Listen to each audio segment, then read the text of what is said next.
Está chegando ao fim o governo de Jair Bolsonaro. Em 2019, tinha gente super otimista que falava até em primavera liberal. O Livres nunca comprou esse discurso, a gente sempre disse que aquilo estava mais para o outono. Como depois do outono vem o inverno, está chegando agora o terceiro governo Lula. Ninguém está exatamente entusiasmado, mas a grande pergunta que fica é: como será o liberalismo brasileiro após o governo de Jair Bolsonaro? Vamos conversar sobre isso nos próximos minutos. – 5 de janeiro de 2018. Nunca é demais lembrar esse fato histórico. Jair Bolsonaro vai para o PSL, liberais deixam o partido. O Livres nasce como associação civil da decisão de que era impossível compartilhar o mesmo projeto político que Jair Bolsonaro. Essa decisão foi motivada pela clareza de princípios, pela clareza de que era impossível conciliar os valores de liberdade por inteiro, os valores do liberalismo, com os valores do projeto de Jair Bolsonaro. Seja do ponto de vista da postura, da forma de se comportar, seja do ponto de vista do conteúdo de programa em termos de políticas públicas, seja do ponto de vista de valores políticos, Jair Bolsonaro e o Livres representam propostas inconciliáveis. Ao longo da sua carreira, Bolsonaro jamais demonstrou convicção com pauta liberal alguma. Ele votou contra as privatizações, contra o Plano Real, até contra o fim do nepotismo. Aí, às vésperas da eleição, ele colou no Paulo Guedes, chamou de posto Ipiranga, fez juras de amor a uma agenda econômica liberal,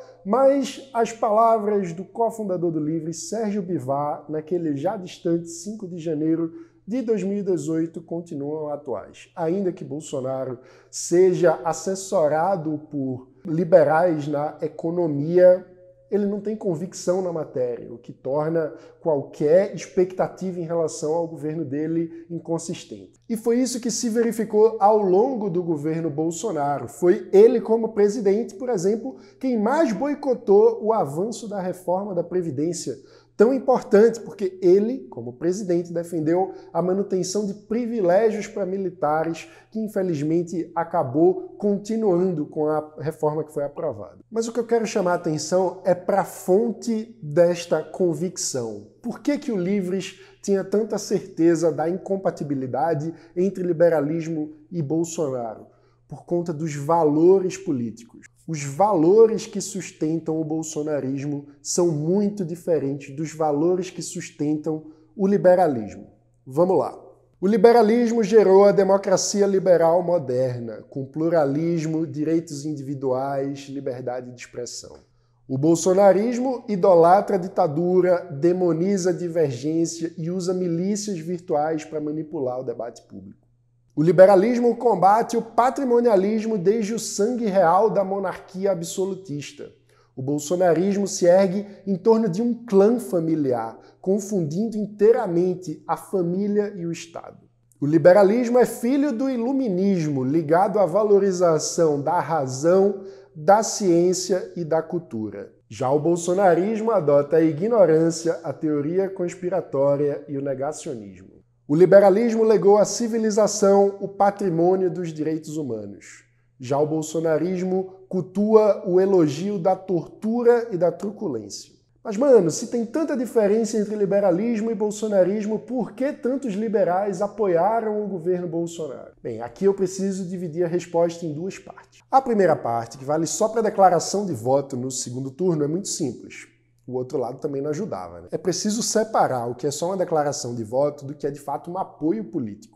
Não dá para julgar nem como petista, nem como bolsonarista, quem declarou voto no Lula ou no Bolsonaro nesse segundo turno do apocalipse. Não havia representante dos valores liberais nesse segundo turno. Mas do ponto de vista da imagem do liberalismo brasileiro, muito mais importante do que a declaração de voto eventual nesse segundo turno é a postura ao longo dos 4 anos. E muita gente foi passapanista. E aqui vem a segunda parte da resposta. Por que isso aconteceu? A minha tese é a seguinte: o bolsonarismo sequestrou parcelas da retórica liberal para embalar a defesa de um projeto cujo conteúdo político é profundamente antiliberal. O bolsonarismo usou e abusou de palavras de ordem como privatização, livre mercado, liberdade econômica, que são próprias da retórica liberal. Só que na prática o que a gente viu foi um profundo desperdício de oportunidades do que poderia ter sido um momento de modernização muito mais ampla do Estado brasileiro. E é fato que muita gente se seduziu com o uso de palavras de ordem. E por que isso aconteceu? Aqui vem a questão para a gente refletir.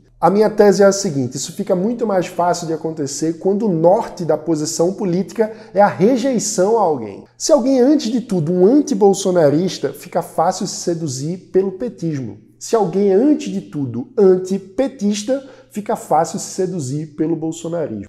Diante disso, o que eu acho importante é o seguinte: o campo político liberal precisa cultivar, antes de tudo, antes da rejeição a qualquer que seja o adversário político, a afirmação dos nossos valores. O liberalismo precisa se afirmar pela defesa da liberdade. Os liberais precisam, mais do que ser antipetistas ou antibolsonaristas, sermos pró-liberdade. O norte do liberalismo precisa ser sempre a liberdade individual, a ampliação do horizonte de oportunidades de escolha para o indivíduo.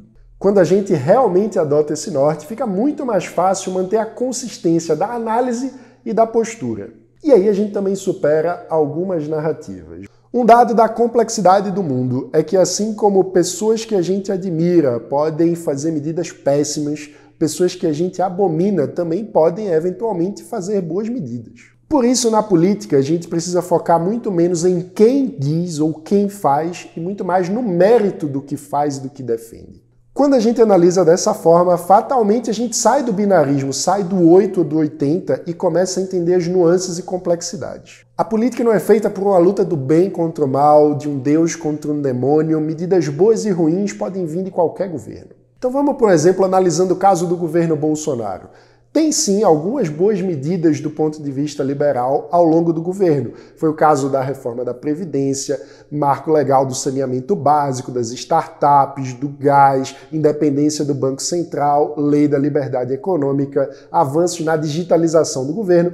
Tudo isso aconteceu e são coisas positivas que devem ser aplaudidas pelos liberais. Só que isso não pode significar fechar os olhos para a parte horrível que também aconteceu nesse governo, como desastre na educação, desastre no meio ambiente, desastre na gestão da pandemia, implosão do teto de gastos, paralisia das privatizações, sem falar, claro, nos ataques às instituições, a constante tensão entre os poderes, o flerte com o golpismo, com o autoritarismo, que são coisas absolutamente repugnantes. Mesmo com o uso escandaloso da máquina pública a seu favor, Bolsonaro perdeu em função do tamanho da incompetência do seu próprio governo. A necessidade de analisar fatores positivos e negativos sempre a partir da lente da liberdade individual é um imperativo em todos os governos. E quando a gente faz isso, fica mais fácil de perceber a inconsistência de algumas narrativas frágeis e falsas que foram repetidas aos montes nesses últimos anos. Muita gente ficou repetindo a ladainha de que Paulo Guedes seria um ineditismo, seria a primeira vez na história do Brasil que um liberal assume o Ministério da Economia. Meu Deus do céu, isso é uma ignorância profunda. O fato é que na nova república, desde a redemocratização, sempre tivemos em todos os governos, em diferentes níveis, a presença de liberais. O governo Collor teve liberais como Marcílio Marques Moreira, Celso Laffer, Armínio Fraga, Luiz Paulo Veloso Lucas. O governo Itamar teve diversos liberais que participaram da equipe econômica, como Pedro Malan, Pércio Arida, Helena Landau, Gustavo Franco. Foi do governo Itamar que saiu o Plano Real, né? A gente não pode esquecer disso. Boa parte desse time continuou ao longo do governo FHC, que também teve como ministros figuras como Celso Laffer, Gustavo Krause. Depois, no governo Lula, também tivemos liberais como Marcos Lisboa, Ricardo Paz de Barros, Bernardo Api, Henrique Meirelles. E veja só, até no governo Dilma a gente teve alguns liberais como Guilherme Afif e como Joaquim Levy. No governo Temer, a equipe do ministro Meirelles também foi repleta de liberais como Carlos Góes, Ana Paula Vescov, Marcos Mendes, Mansueto Almeida. Enfim, o ponto é, nunca faltaram liberais técnicos nas equipes de governo ao longo da história do Brasil. O que sempre faltou ao liberalismo brasileiro foram políticos liberais e não técnicos liberais. E é muito importante que a gente entenda isso, até para que uma geração liberal possa aprender com os erros e acertos da outra. A gente não pode ficar apagando a história.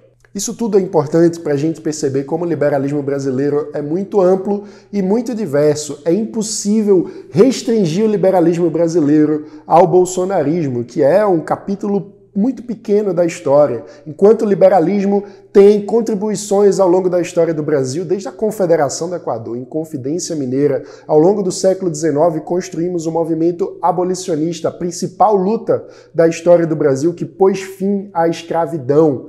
Com a nova república, nós tivemos liberais participando da redemocratização, da construção do Plano Real, da construção do Bolsa Família. Agora, precisamos adicionar nesse rol de legados liberais o marco legal do saneamento básico. Enfim, a gente precisa ter consciência da continuidade, da construção diversa e ampla do liberalismo brasileiro na nossa história.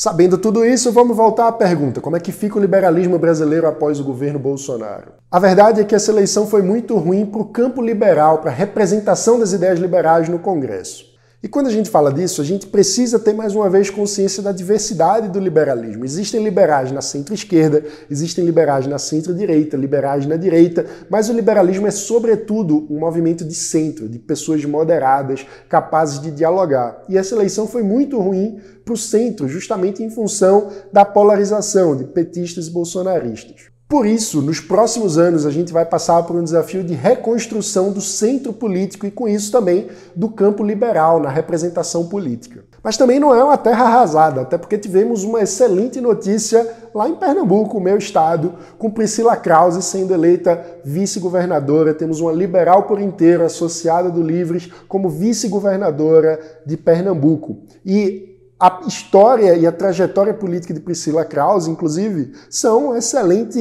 inspiração para a gente pensar os caminhos dessa reconstrução. Priscila é uma liberal que nunca ficou perdendo tempo com digressões teóricas, com abstração. Ela fez política construindo bases, falando dos problemas que realmente importam para a vida das pessoas que mais precisam. Esse é um caminho para a gente levar em conta na reconstrução que precisamos fazer com o campo liberal no Brasil.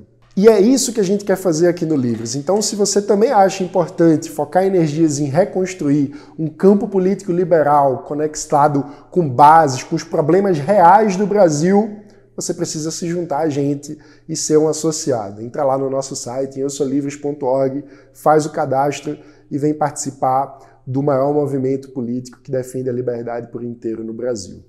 Vamos junto, que tem muito trabalho pela frente.